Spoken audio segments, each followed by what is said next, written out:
दुनिया का number 1 natural formula जो हमारे ब्लॉक नसों को क्लीन करती है। सिर्फ 4 दिन में हमारा ब्लॉक नसें खुल जाएगी। दोस्तों, अगर आपको लगता है सिर्फ हेल्दी खाना खाने से हमारा नसें क्लीन हो जाएगी, ब्लॉक नहीं रहेगी, तो आज जो मैं आपको सच बताने वाली हूँ, आपका नजरिया बदल जाएगी। तो इस वीडियो को अंत तक जरूर सुने और इस वीडियो को शेयर जरूर करें। शायद आपके शेयर से किसी का लाइफ भी सेव हो जाए। नमस्कार दोस्तों, मैं डॉक्टर सरहाना चौधरी और मैं हेल्थ रिसर्च के बेस पर साइंटिफिक बातें आपको बताती हूँ, शेयर करती हूँ अच्छी नॉलेज। अब मैं आपके साथ एक रियल लाइफ एग्जांपल शेयर करने वाली हूँ जो आपको समझाएगा कि ब्लॉकेज का असली रीजन क्या हो सकता है। एग्जैक्टली इस एग्जांपल के बाद आपको सब कुछ क्लियर हो जाएगा। आजकल एक पैटर्न बहुत कॉमन हो चुका है, जैसे कि जवान लोग होते हैं, बहुत फिट दिखते हैं, जिम में भी जाते हैं, कोई प्रॉब्लम भी नहीं है, उनको रिपोर्ट्स भी नॉर्मल होता है, फिर भी उन्हें अचानक से चेस्ट पेन होता है, डिस्कम्फर्ट होता है। बहुत सारे लोगों का ऐसे डेथ हुआ है, आपको पता है, रिसेंटली आपने देखा है। जो जिम ट्रेनर थे उन लोग का बहुत ज्यादा ये प्रॉब्लम हो रहा है। वो फिट है फिर भी हो रहा है, क्यों बताने वाली। दोस्तों, इसका मतलब ये नहीं कि उनका खाना गलत, असली प्रॉब्लम तो ये होती है अंदर चल रहा होता है, वो है मेटाबॉलिक डिस्टर्बेंस। दोस्तों, एक बात आप समझ लीजिए, यहाँ पे बहुत सारे लोग का ये सवाल होगा शायद मैम कि कोलेस्ट्रॉल से ब्लॉकेज होती है। ऐसा नहीं, ब्लॉकेज तब होता है जब हमारा इंसुलिन रेजिस्टेंस और इन्फ्लेमेशन एक साथ बढ़ती है। रोज आप ब्रेड खाते हो, बिस्किट, चाय,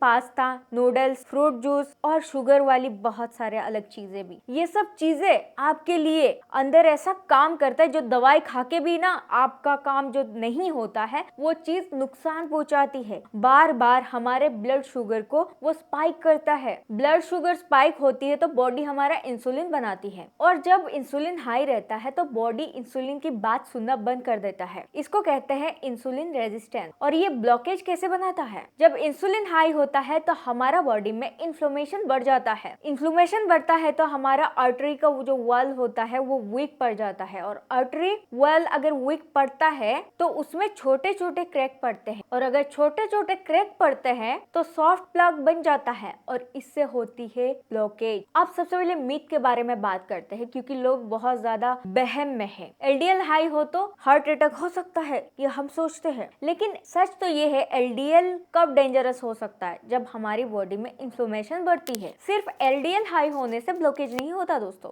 दूसरा मीथ कि हम यंग है, एज कम है, हम फिट है, कोई प्रॉब्लम नहीं, ये बिल्कुल गलत बात है। 20 से 25 की उम्र में भी उनका प्लग हो जाती है, इसके बाद ब्लॉकेज हो सकता है। और साथ ही साथ मेटाबॉलिज्म जो होता है उनका सही नहीं रहता है। तो एज कोई प्रोटेक्शन नहीं है कि आपका एज कम है, ये हो नहीं सकता। इस गलतफहमी में मत रहिए। तीसरा मीथ, मैं शुगर नहीं खाता तो मैं सेफ हूँ। आप बिल्कुल भी सेफ नहीं है, क्योंकि आप बिस्किट, चाय, ब्रेड, नूडल्स, पास्ता, ये सारी चीज आप खा रहे हैं, और उसके चलते आप सेफ बिल्कुल नहीं है। इससे होता है blood sugar spike, insulin resistance होती है, और हमारा इन्फ्लेमेशन बढ़ जाती है, प्लग पैदा हो जाता है, ब्लॉकेज होने का चांसेस बढ़ जाता है। दोस्तों, बात तो यही है कि आपका जो लाइफस्टाइल है वही आपको प्रोटेक्ट करेगा। एक नेचुरल आर्टरी सपोर्ट फार्मूला जो मैं आपको बताऊंगी, आपके ब्लॉकेज नसों को एक चीज सही कर सकता है, ठीक कर सकता है। वर्ल्ड बेस्ट फार्मूला है वो खाना नहीं है बल्कि फास्टिंग है। सबसे पहला जो फायदा होता है फास्टिंग से, हमारा बॉडी, हमारा डाइजेशन रेस्ट में चला जाता है,